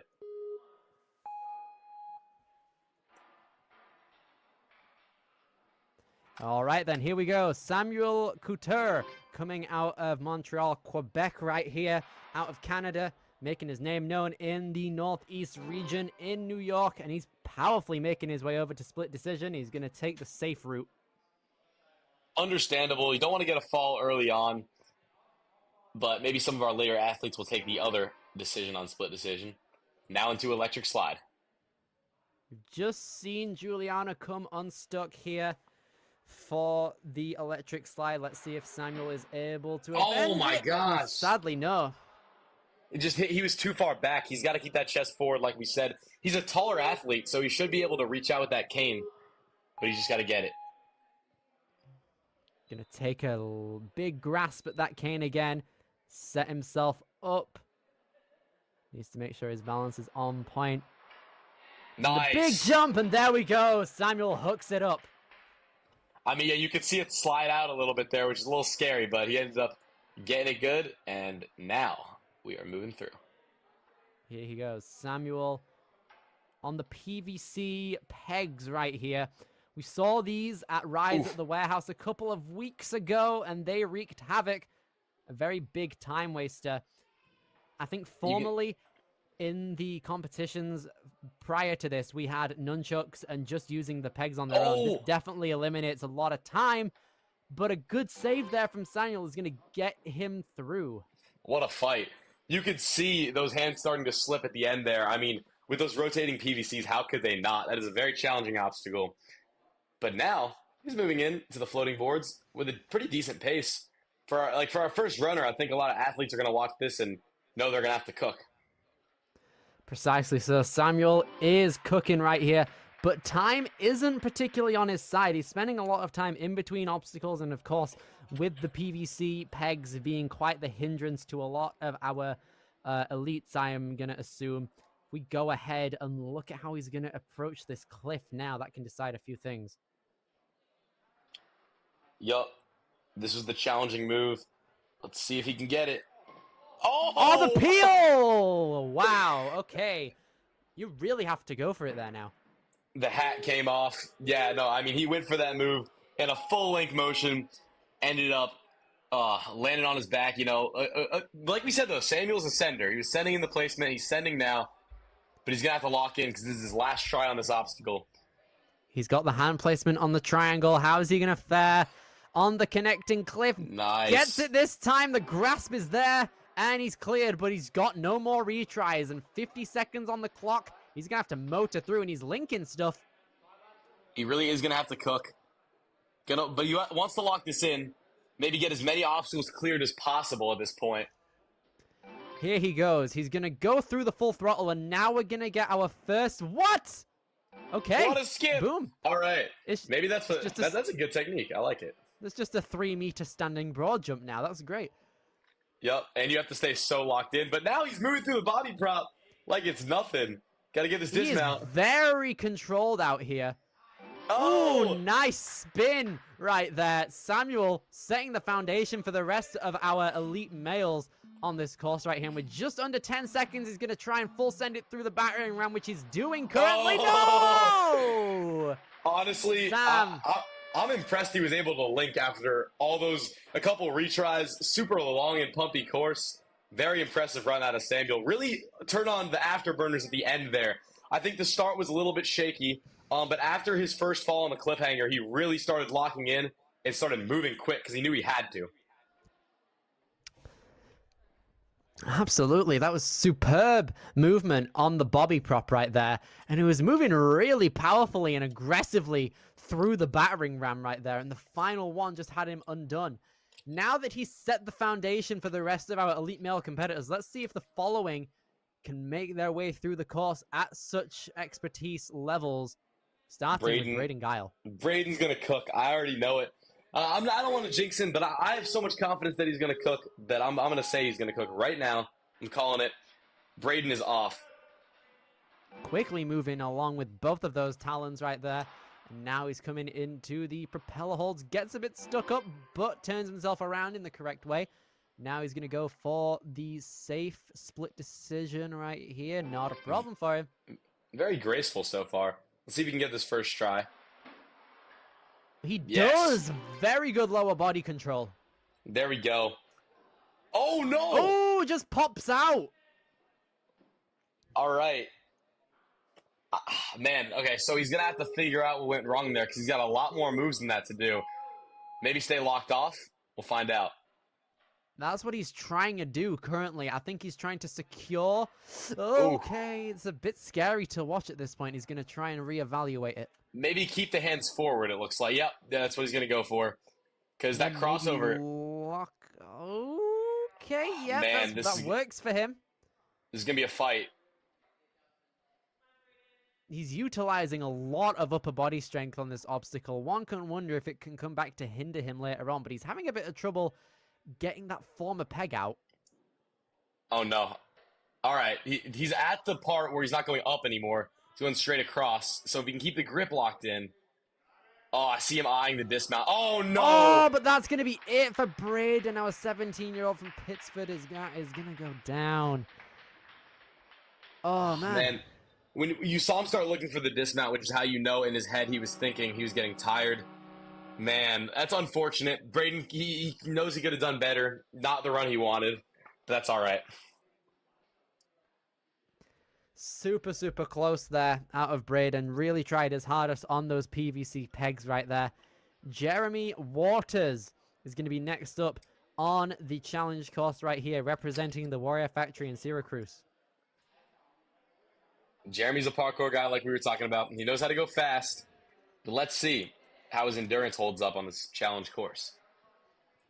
Going fast is a good thing to do on a challenge course. Trying to get to obstacles faster can get you up the leaderboard in some ways, especially in the later obstacles and maybe in some clears if we see more of them going down the board. But regardless, Jeremy is really going to have to lock in for these next few obstacles right here to make sure he gets to the end in a safe fashion for him. Very well done. Jeremy loves using one hook. In both runs, he was the first person to use one hook on the Talon type obstacle. And he's going for the harder split decision. Come on. Here he goes. The time save. Oh. No! Does it spin now? No, I think he was just going to the right. It doesn't spin. Right, Yeah. I see. I'm looking at the patterns of everything, both on this split decision and the beginning of the electric slide. It seems like some platforms have been removed. There was an extra one here for the younger. Oh, No! Okay. Back-to-back retries. Okay. So Jeremy's at the point right now where he literally needs. Why is he putting the cane down? He needs to clear The everything aura. though. He can't fail the aura. Yeah. All You don't right. need no cane. Is he actually okay? He's gonna use it. Got it. I was gonna say. All right. Here we go, Jeremy. He can't fail again on any obstacles. Yes, there we go. Lovely stuff there from Jeremy Waters. Now he's going to be trying his best to lock off through the top of these pegs. Let's hope those fails are a thing of the past and Jeremy can shake them off. Oh.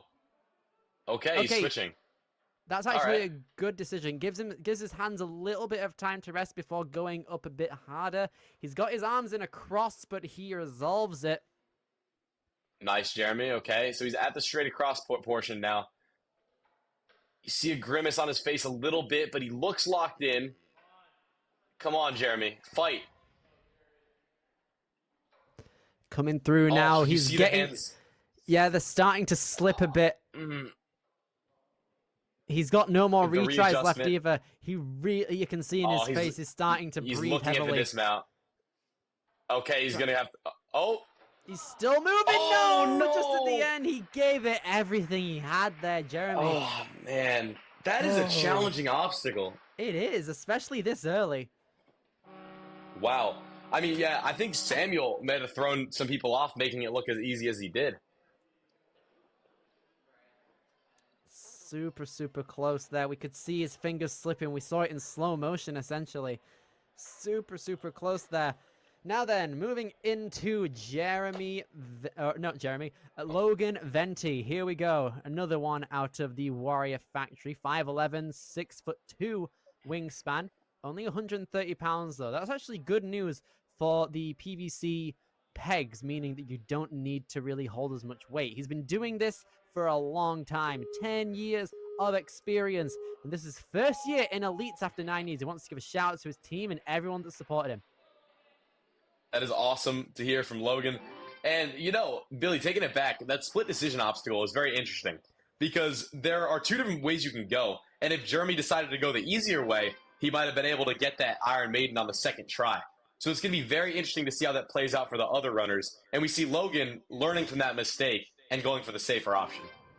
Very true right here. We can see Logan just taking a bit of time, ready to go, eyeing himself up, ready to go, making sure he's got the correct That's going to be placement. tough. He's going to thrust himself forward to get that good hook on. Very good. Oh my gosh. All right. Good save. Because when you jump straight on that thing, it's going to slide back on you, so you want to be as close as possible. But I think that 6'2" wingspan helped him out a little bit, plus his height. And he's moving through this very quickly. Wow. Super precise on each movement he's got. He's trying to lock off with his right hand. He's a bit stuck, but he gets it. Yep, he is all good. You can see him widening his hand out to try and stretch it a bit. Let's get that dismount. Nice. All right, puts Logan into second already. Good spot to be in, but let's see how far he can take this. Here he goes. Logan gets the grab on the downward board now. With just over 2 minutes left, he's just over halfway through the course. The dismount on that. Last 6 obstacles are definitely no short feat. Absolutely not. The dismount off those floating boards is pretty hefty. Gotta get a big swing for that. Especially at a downward angle as well. You can't really see that much due to what the board has to. Ooh. Oh wow! Okay, literally the edge. Okay, well this move tends to be harder for our athletes, so we'll see what happens. A minute and a half left. You can see him. He's dead hanging. That might go to show how crucial. Nice. Yes. Okay. Now then, he's actually gotten here 31 seconds faster than Samuel from earlier. Let's see how Logan's going to go. The consistency in his speed is very important. If he can stay clean up to the battering ram, that's going to be crucial. What a grab there. Fully laid out. Now then, just over a minute left. Logan has...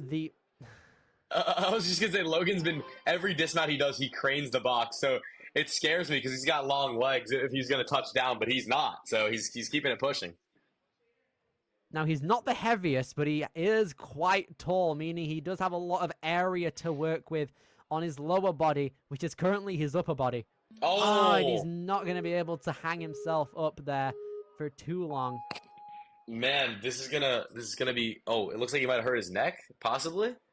Possibly. I mean, I wouldn't be too surprised. A couple pipes on the floor like that could lead to some injuries. You can see Logan trying his best to prop himself to the left. Oh, come on. Save it. Oh, he's holding up his legs. He's getting really close now. The battle. Come on, Logan. Come on. Come on, Logan. You got to get that hand out. Here he goes. Come on. Push. Is he fine? Oh, my gosh. I think he got it. Oh, maybe? Yeah, he's fine. Yeah, he got the clear, but I think his head is in immense pain at the minute. Maybe he just strained his neck. I don't know. Might have hit it somewhere else. I'm not sure. Possibly. There are many ways that an attempt on that obstacle can go wrong, which is pretty sad. But regardless, Logan fought until the very end right there, and it resulted in clearing that obstacle. Well, I don't think he hit it on anything, though. He must have just been straining it from the handstand position. It is possible that it is like that. I mean, I'd have to double check on the fall he had on the first try, but his neck was not feeling the best. On the fall, he didn't touch his head to anything. Like, I mean, he just landed on his feet. So, okay. I bet it was just, I bet it was just straining because I mean, the handstand position can be very straining on the neck, and maybe there's something pre-existing that affected that. Hopefully, he's okay though, and we got the clear, so that's good. Absolutely. It is also very important for all of our athletes to be breathing correctly throughout this obstacle right here that we just saw, the bobby prop. Super, super difficult to try and get your head around, especially if you're a taller athlete. You have a lot more leg room to be controlling, especially at that position as well. Can't be the easiest. Absolutely not, but that's going to put Logan into second place. I mean, I thought he had Samuel there, but that bobby prop obstacle is brutal. So Samuel, our first runner, is holding first place. We'll see how long that lasts as our next competitors roll in and take on this course. Our next competitor that is going to be taking on the challenge course in the Elite Division is going to be Nicholas Jacob right here. Looking at Nicholas right here, he started Ninja in 2018 at a height of 6'1" currently. Favorite format is the challenge course. We said this earlier, so this could mean good things for us. Age 15 currently. Also a Canadian representative, comes out of Fonthill, Ontario. Comes out of Zacada or something like that. There we go. I think we had it on one of those pronunciations. I got it right earlier, I think. Got third place in the Canadian Ninja League Nationals in the teen division in 2023. He got second place in Premier Series last year for teens. PR of 60 foot in the Lachey prospects right here. Loves playing Beat Saber. Elite game, by the way. First place in the skills challenges in 2024. First in overall standings in 2024 for teens. And he also got first place in the Midwest Regionals this year. First in skills overall. Wow. Very impressive stat. That is not easy whatsoever. Absolutely. Super, super excited to be seeing such a decorated ninja from Canada out here on the challenge course at ROC City Ninja. Super, super excited to see how things work out for him. And here he is. Yeah, I'd love to see a breakout performance here. I mean, those are some insane stats. So let's see what we can do here on the challenge course. Nicholas Jacob. Going to take a bit of time to get himself ready. A lot goes into mentally and physically preparing yourself for a challenge course like this, especially one with 12 obstacles, which is crazy. Absolutely. And he's off using one hook. Here he goes. Very dynamic dismount there. You could see him. He was basically upside down. Got to get used to that when it comes down to the bobby prop. Here goes Nicholas. I love seeing the link on that second obstacle. I'm not seeing that out of too many athletes today. So that confidence alone is just going to set him up well for the rest of this course. I hope he keeps that up throughout. Now then, Nicholas House's tech must be pretty good. Oh, flawless. Absolutely beautiful stuff there from Nicholas Jacob. Legendary. And now on to our first crux obstacle. But Nicholas is looking strong. I think, Billy, we're seeing at the start if these athletes are locked in or not. And you can tell by how they make the first few moves that they're going to figure it out. And Nicholas is definitely making these moves nicely. Absolutely. You can see here with 2 minutes 40 left on the clock, he's making his way down the pegs right here. Wow. Very nice there. A bit off center. Oh, wait, no! Did he take a fail on the next obstacle? No! No, he has to go back. The dismount was not there, it looks like. He's going to have to do that all again. That is rough. That's not good. That's not a fun obstacle to fail. One, because it's tiring, but two, because we've seen easy slips. These PVCs they're not very easy to make them stay on. So hopefully Nicholas has the energy to get through. Here he goes. A lot of time gone to waste now, it looks like. About 20 to 25 seconds were used up on his last attempt at this. It's now 2 minutes. Come on, Nicholas. 16. Oh, you can see the struggle a little bit here. He's having trouble trying to get the pipes into the holds properly. Nice. He's got it. Come on, get out of there. Come on. And he gets it this time. All right, he's pumped now, though. I have to be after doing that whole obstacle twice. Nicholas still looks like he's staying locked in, though. Realistically, later on in the course, you would be at this level of fatigue anyway, so he's just got to do that and perform well. Still looking like he's really, really on point. You know what? He might have just proved me wrong there. I said he was looking, but that obstacle, he was not looking pumped. And he's linking. He's proven me wrong, Billy. He's proven me wrong. Here he goes, Nicholas Jacob, all the way through right here. Even having losing a retry on one of the probably one of the worst obstacles to lose a retry on there. Look at this, he's linking everything. I think he debated trying to go for that link there, but only one backswing is needed for Nicholas. Oh no, and it's wasted again. Just on a dismounts. Yeah, I mean, he's still faster than Sam. Oh, come on. Nice. Okay, good. You really need to have a good stance on that wall in order to just make sure everything is all well and good for him. But now, no more retries left. The final 3 obstacles. Very daunting task up ahead right here for the bobby prop. living on the edge right now. He's going to have to get this first try. And look, he looks locked in, but the more energy you spend in this position, the more sapped you are going to be. So let's see. Come on. He's trying to stay wide with those. Oh, no. Nicholas Jacob at 6'1". He had too much area to look after in the air right there. This obstacle really doesn't favor the taller athletes, does it? No, I don't think so. I think the shorter you are, the more locked in you can stay. And I think it also comes down to how long your arms are. The shorter your arms, I think it'd be a little bit easier, Billy. Yeah, very true. I think overall, if you have a lot of limb area, just doesn't pan out too well. But speaking of someone who could actually make it pan out very well, is a level 10 gymnast right here, made stage 3 last year. It's going to be Joshua Duronchik. Oh, yeah, I'm excited for this one. Josh is going to cook. I just want to see him lock in and do what I know he can do, because I've seen him clear harder courses than this. Like, genuinely, I've seen him get through harder obstacles than this on very difficult courses. So let's see if Joshua can do it today. It's definitely possible for him. He hasn't competed in that many competitions, like in terms of like big NSCs or Premier Series. He's done 6 qualifiers within the past season out here. But in the competitions I've seen him do well in, he's done very, very well in. He's finished top 10 at big time in the NSC comp last year. That's where I competed against him at. And I got 13th there. So he cooked me, bro. I completely forgot you competed at big time. I'm sorry, Enzo. Anyway, hey, here bro, goes. I actually set the record for most fails in an NSC comp. But yeah, anyway, Joshua is on his way. Oh, man. That's crazy. Okay, here we go. Joshua, easy stuff right there. Takes the easy route, but does it in style. He's been doing Ninja for 6 years. Been doing very, very well since he was 10 years old. Nice strategy. Letting the ball just kind of slide forward and not doing anything and jumping up. Reaches all the way out, but makes it. I like that. Now, here we go. Let's see how he handles this 5th obstacle.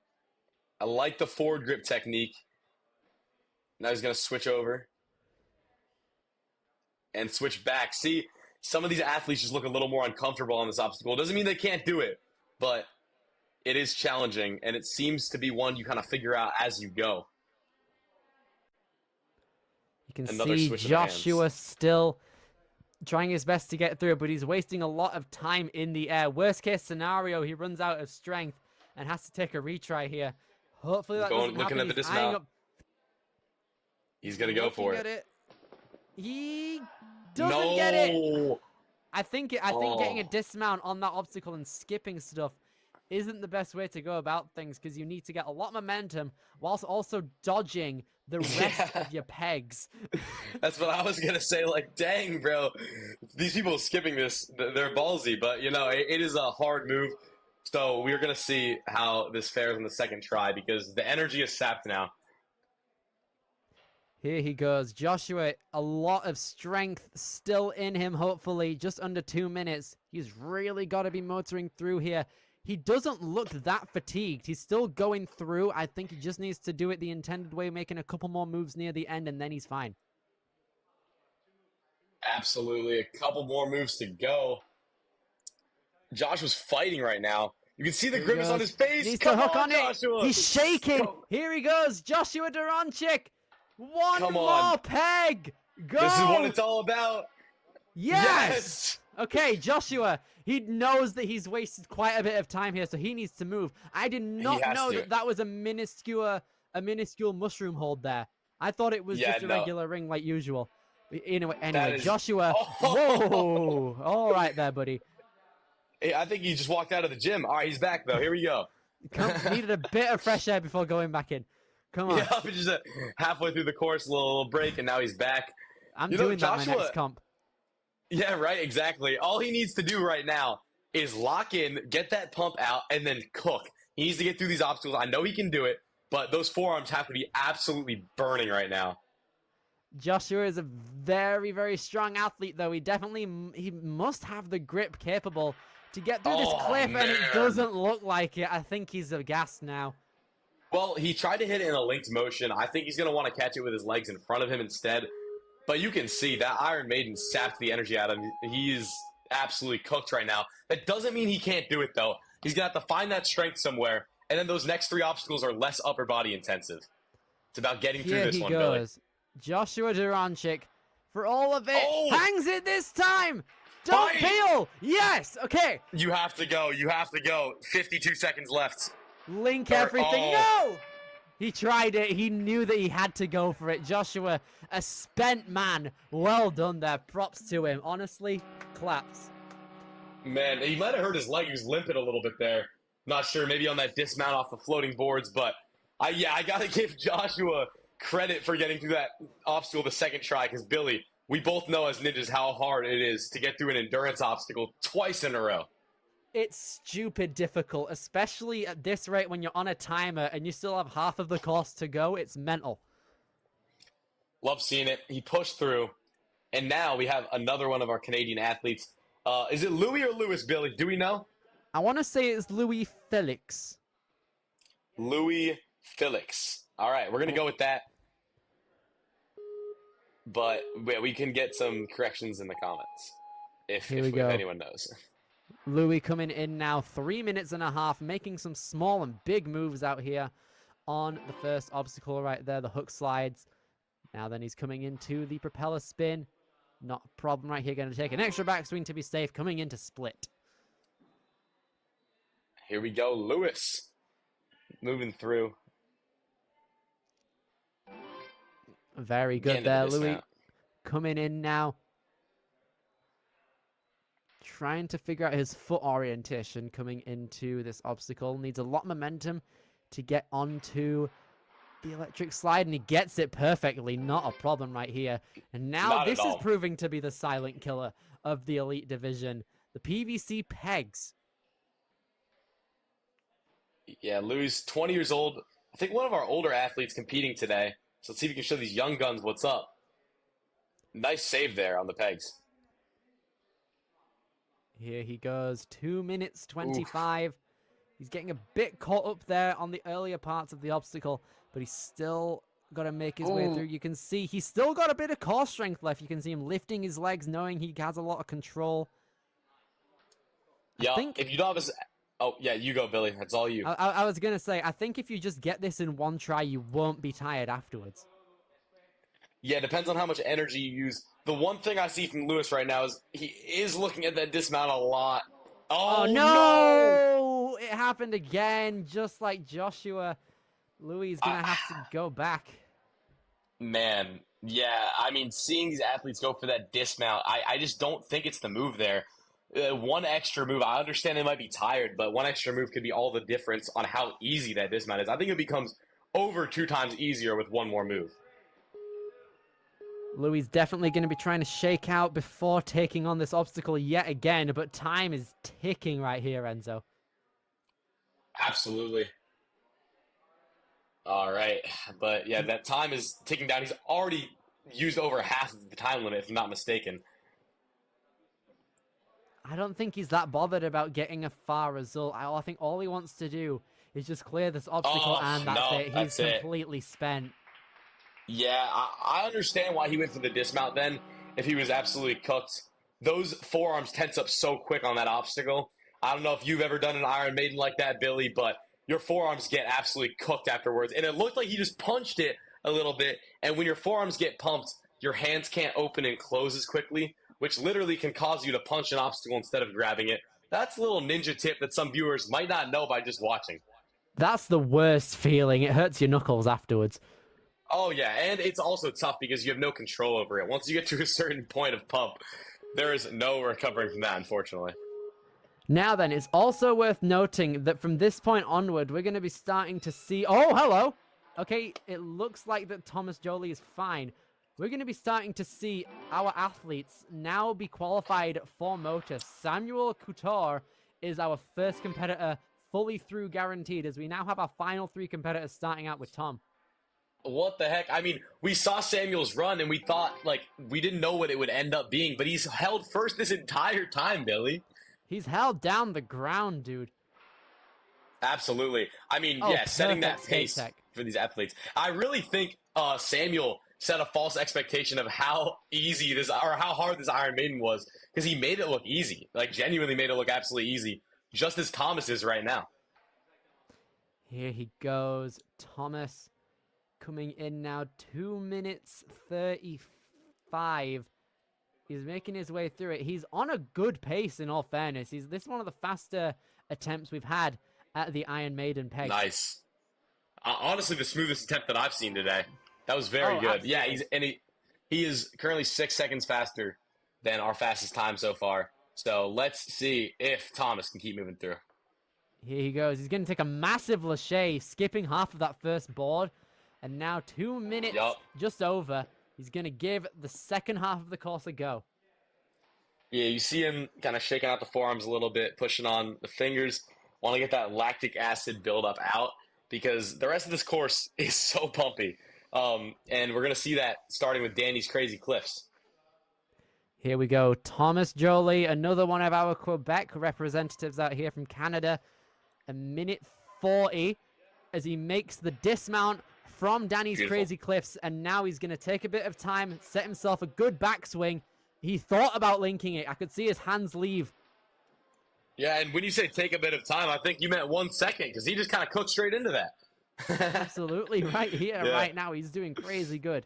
Oh, no, what? Was that a foot tap at the end? Yeah, dude. It looked like his foot touched down.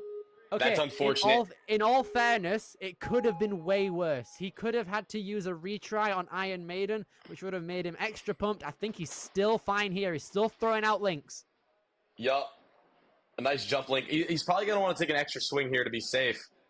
Yup. Nice. I like that. Let's lock it Thomas. in. Oh. Very good. A standing broad jump, and he's fine. Come on. Yes. Yes. Nice. I love seeing that. Now then, Thomas. His legs are straight. He's got a lot of control, it looks like. Will he be the first to finally take down Samuel, our first runner? Let's see if Thomas, if he clears it here, he should have it. Oh, look at this core strength right here. He's rock solid right here. Making it look easy, honestly. Yes! Wow. An impeccable turnaround.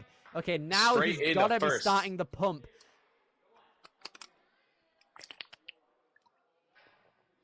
Okay, here we go. I like this. A lot of tenacity on this obstacle.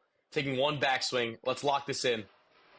No, it seems like his right hand is starting to like slow down a little bit. You know that feeling when you're losing? Oh yeah. You've got a lot of lactic acid in your fingers now. They're starting to become dead a little bit. You got to revitalize your fingers and make sure you get these PVC pipes. Thomas has also qualified for Premier Series finals, but these battering rams really need to give him what he needs. Come on, and yes, he's got Thomas, it. Come on. Nice. One more dismount, and he made it to the flying bar, but time runs out. Impeccable stuff there from Thomas. He's going to give it a go. He's going to give it a try. Oh, Bartek Tom down. I think he was cooked, though. I don't blame him.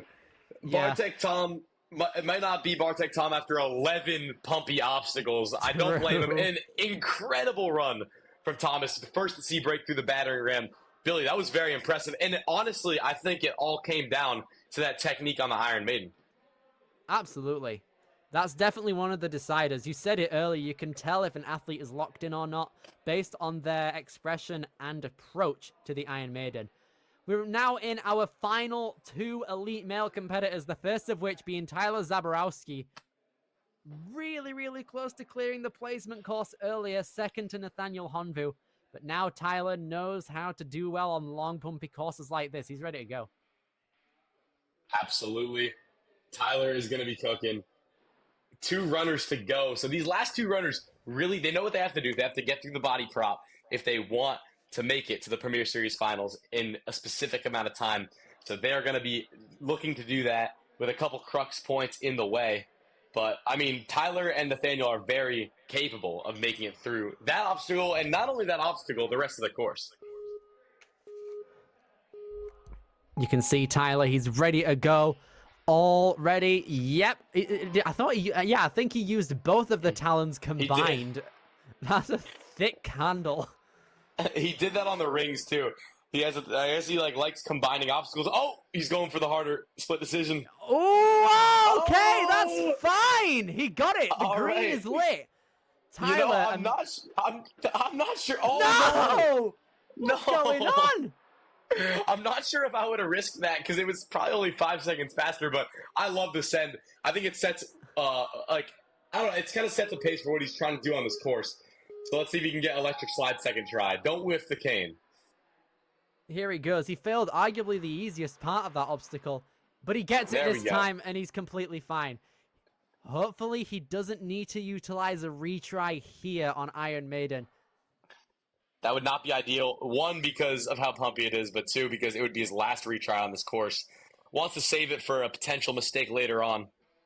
So let's see if he can get through first try. He looks pretty locked in right now, Billy. I feel confident. Absolutely. I think he's moving through with an okay sense of urgency. He knows that time isn't really that big of a factor, especially if you've just made it here on your first try. But Tyler, out here, shouldn't be having too much of a problem. Makes it down. Very well done there. Now he's going to be moving on to the floating boards. You know, just a little note, not really about his run, but I really like the spelling of Tyler. It's very cool. Absolutely, I love it. It's like Thailand. Yeah, exactly. I mean, I hope we're saying his name right. If we're not, someone needs to clown us in the chat. Or Tyler himself could let us know. But I think that's it. And he is moving through this course right now onto Danny's crazy cliffs. We've seen this is one of the cruxes. So this grab, here we go. Here he goes. Tyler gets the front grab. Very good. Now, just over 100 seconds. He's 13 seconds ahead of the fastest point to the flywheels right here. He's giving himself a bit of time to chalk up and get ready to go. I think if he doesn't need to utilize any further retries, he should be okay. Here we go. Tyler's cooking. Turn around for that backswing. One more to be safe. And he's very gonna good. Lock it in. And I like that he's just going for the normal technique here. Skipping the second one. I like that. Yeah, very normal technique, skipping one of the things. Yeah, maybe not as normal as I first anticipated, Billy, but here we go. Come on, if he gets through this first try, he should have second place. And then he's got to get through battering ram, but first is the bobby prop. The hardest part coming up now, Billy. You can see his legs are making a Y shape with the rest of his body incorporated. That's giving him a bit of an equal weight distribution throughout his entire body. Now all Tyler needs to do is get past, which he does. The little James Bond roll off the end. He's going to take a sip. He's only 1 second faster than Thomas to this point. So it's going to come down to if he's pumped or not. Here we go. This is going to decide who's in first. It's going to come down to the wire right here. Tyler. Oh! No! I think he just missed no. it there. Super pumped. close. He is pumped. Yeah, he's you can shaking out. Man, I mean, I don't blame him after this insane course. Oh, no! Dang. Tough. That is tough. There we go. But that's going to qualify him. That's going to qualify him. Yeah, that does qualify him. And with that, I believe we have a guaranteed 3 right there. We've got Tyler Zaborowski, Thomas Jolie, as well as Samuel Couture. And Nathaniel Honvu is going to be the decider between himself and Logan Venti for that extra spot to make up our top 4. Yes, he is. And, I mean, Nathaniel's fully capable of clearing this course. It's going to come down to how he handles those crux obstacles. The Iron Maiden, the Danny's Crazy Cliffs, the body prop. Let's see if he can break through, just like he did on the placement course, and be our very first clear for this challenge course in the Elite Male Division. Here we go. Nathaniel Honvu, definitely not a stranger to getting very, very good placements in high-level competitions. He was the WNL World's runner-up in the teen division in 2023 and the WNL World Champion for the teens in 2024. He also got 16th at the NSC Finals this year. He's 15 years old, just finished his first year of high school. He tried pole vaulting for the first time this year, and his best jump was 12 foot 4 inches. He's currently working at a ninja gym called USA Ninja Challenge in Twinsburg, where he started the competition team there. Some of his hobbies include gaming, hanging out with his friends, rock climbing, and taking care of his dogs. Absolutely. He said his favorite obstacle type is generating swing. There's a lot of upper body on this course, but his most challenging obstacle type is foot dexterity. And honestly, he got through those balance obstacles so easily, so I don't know. Nathaniel, you might need to change that stat.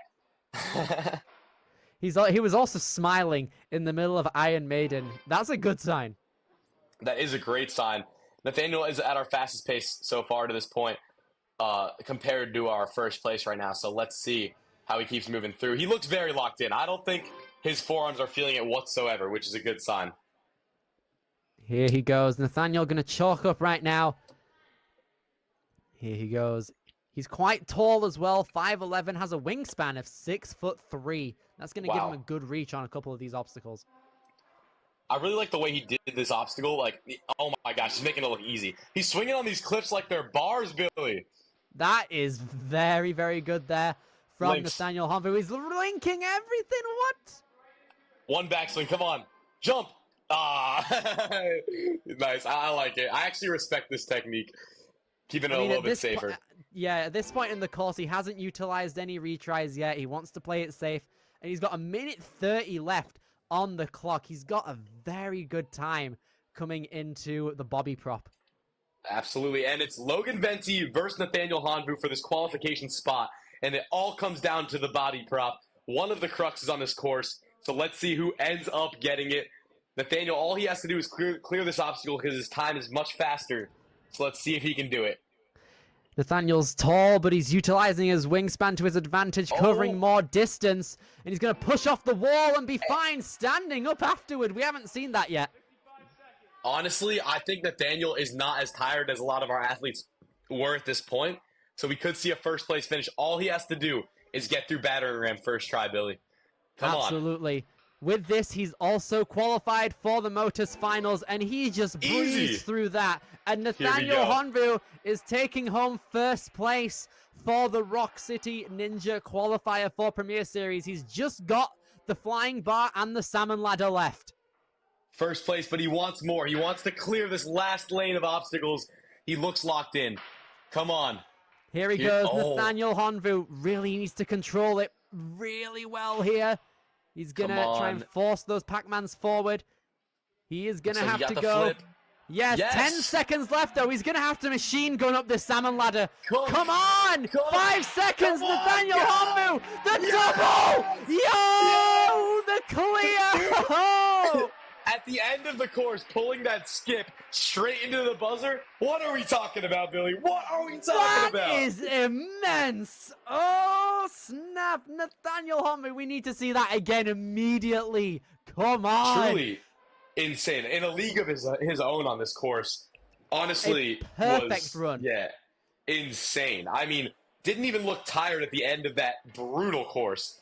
Especially after that body prop. How are you not tired, Nathaniel? What did you eat for breakfast today? I gotta know. I need to go into his DMs and ask for his conditioning regime. I need it now. We gotta find out, Billy. We gotta be as locked in as Nathaniel. Dude, I don't know, man. Maybe you drank an energy drink to get all that energy. Something. Some coffee. Or maybe that's just Nathaniel. Who knows? But what an insane run. Let's have a look at this again. Here we go. We're gonna take a look here. He gets the grab, and then he makes the double move to finish it off. Not only the skip, he hit the skip straight into the buzzer. Didn't even hesitate to hit it. He knew he needed to get it. And I was scared for a second we were going to see a repeat of last week with Tyler Smith barely missing the buzzer. But Nathaniel was able to pull through and get our only clear of both courses and a clean sweep.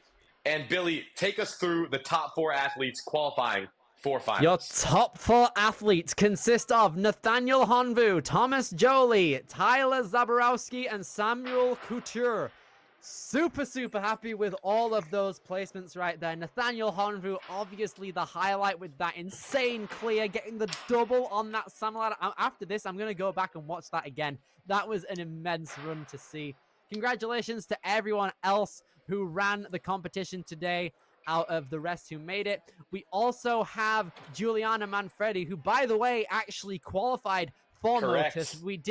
She didn't have to clear the 4th obstacle. She just needed to make it there. So Juliana is going to Motus in November, which is extremely good news for her. She's going to be joining a midst of some of the greatest elite female athletes from all over the world. Oh my! What a competition, Billy. There's some ups and downs, some unexpected falls, and some very insane clears. And I mean, those just came from Nathaniel, but you know, an insane competition overall. Next week, we're going to Ascend, which is very exciting. I will not be there. But then after that, we're headed to Jump Twist Ninja, which I will be commentating and competing at, Billy. So anyone in the chat who's excited to hear some commentary during my run, just let me know, because I'm very excited to see how it goes. I am way too hyped for that. After the Florida qualifier at Jump Twist, we've got ROC in Colorado the week after that. Then France's qualifier at Warrior Adventure on the 20th and 21st. Then FitSet in Canada the week after that. October also consists of 3 qualifiers. Ninja U in Iowa, ran by the Barons. 2 weeks after that is Life Force Ninja. We all know we love Life Force. We know what we're getting in for. As well as Dexterity Depot the week after that. With Matt Bradley, we get to see a Matt Bradley course in Premier Series. That's insane. And then the week after that, it's going to be mad. And then we have True Function Ninja Training Ground in Swindon in the UK, which is the final qualifier. I'll be competing and commentating at that as well. It's going to be immense. And the World Ninja League Premier Series Finals Season 3 is going to be 3 weeks after that. Lee Summit, Missouri, Motus Ninjas. You're not going to want to miss it. Electric Enzo, what are we feeling? Billy, I cannot contain my excitement, and anyone watching this shouldn't be able to either, because these comps just keep getting better, and as we go, we're going to see who keeps qualifying for these Premier Series finals, and I can tell you, everyone watching and everyone competing is going to be in for a treat. This season of Premier Series is insane, and it's only going to get better.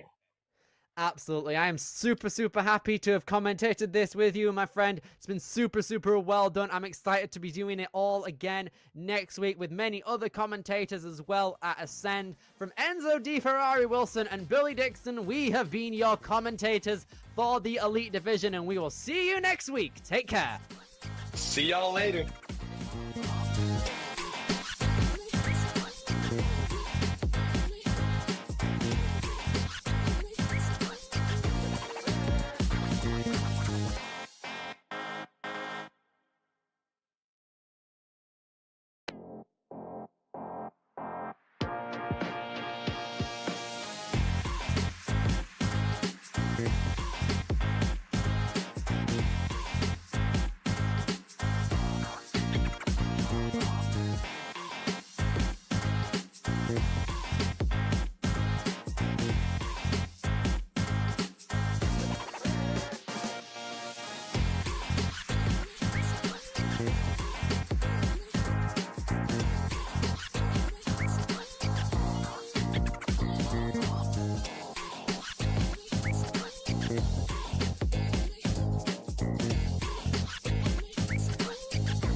Thank you.